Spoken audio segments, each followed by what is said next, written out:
Anapaka-ombontsika ny fiadanan'i Kristy. Amin'ity andro alakamisy 9 septambra 2022 ity gamana ny anjara mofinainantsika dia Galatiana 3:5 ka 5:20. Minoan'izany dia angataka amin'ny fanamasintsika. Raha eo tsy efa fisainanay olombelona amin'izao ihany ny azonay mahafantatra izay tianao ambara amin'ny teninao ka mangataka anao izay mba oko aminay manakry ny fananao masina anotsainanay raha-pianatra anay izay marina izay lazain'ny teninao ary vokiso ny zavatra ova amin'ny teninao izay io Jesosy teny tonganofo. Amen. Ny Galatiana 3:5 ka 5:20 no anjara mofinainao antsika. Galatiana 3:5 ka 5:20. Paoly apôstôly ny teny manao hoe amin'ny anaran'i Jesosy: fa ianareo rehetra dia zanak'Andriamanitra amin'ny finoanan'i Kristy Jesosy, fa na iza ianareo no natao batisa ho an'i Kristy dia nitafan'i Kristy. Tsy misy itsony na jiosy na grika na andevo na tsy andevo na lahy na vavy, fa raha ihany ianareo rehetra ao amin'i Kristy, fa an'i Kristy ianareo dia taranaka Abrahama sy mpandova araka ny teny fikasana. Ray masonao manamasinanay amin'ny fahamarinana, ny teninao ny fahamarinana. Amen. Eto amin'ity lahatsoratra masiny ity dia asongadiny apôstôly Paoly ny tombontsoa lehibe ananan'ny olona izay vita batisa. Na iza natao batisa tamin'ny anaran'i Kristy dia nitafy an'i Kristy. Tonga nitafy an'i Kristy. Fantatsika tsara fa Kristy ilay manana fitafiana tsy mety loha, ilay fitafiana tsy resy ny fahafatesana, ilay fitafiana marika manakizay. Ka izay vita batisa dia mitafy an'i Kristy, mitafy ny tsy fahafatesana, mitafy ny tsy fahalovana, mitafy ny antsoina hoe vatana marika manakizay.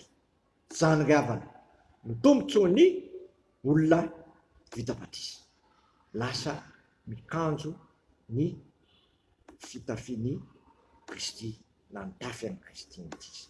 Fantatsika tsara fa Kristy no nandresy ny fahafatesana, Kristy no nandresy ny fahotana. Koa aoka izasy ianao atsiaro tena manakariva ary tsy anala amin'ny fitafiantsika, fa naiza tsika dia miaraka amin'ny Kristy manakariva ary tsy misaraka amin'ny Kristy, fa raha misaraka amintsika dia tsy mahay manao na inona.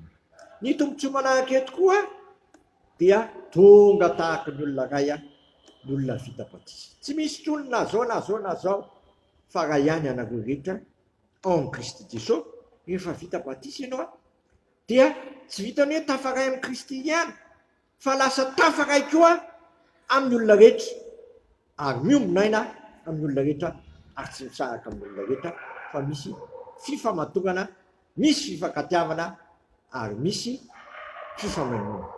Koa miteza asy ianao atsiaro zany manakariva fa tsy afintsika, fa raha ihany, satria efa natao batisa tamin'ny anaran'i Kristy.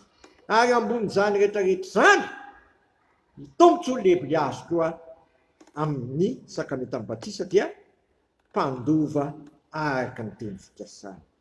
Mpandova araka ny teny fikasana. Atao amin'ny soratra masina ramana dia lazain'ny mpandinika iray izay fa mahatratra 360 000 nisan'ny teny fikasana na ny teny fampanantenana ambara. Dia mandova an'izany ianao, sitraka an'izany rehefa vita batisa.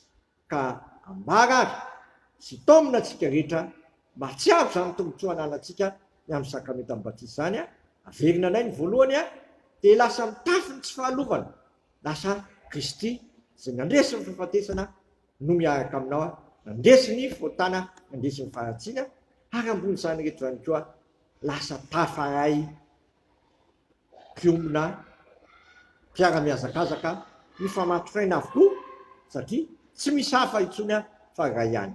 Ary ambony zany rehetrarehetra zany tonga mpandova ny teny fikasana na teny fampanantenana misa 360 000 zany no teny fampanantenana, teny fikasana. Ny teny fikasana Andriamanitra ravana dia amen sy eny.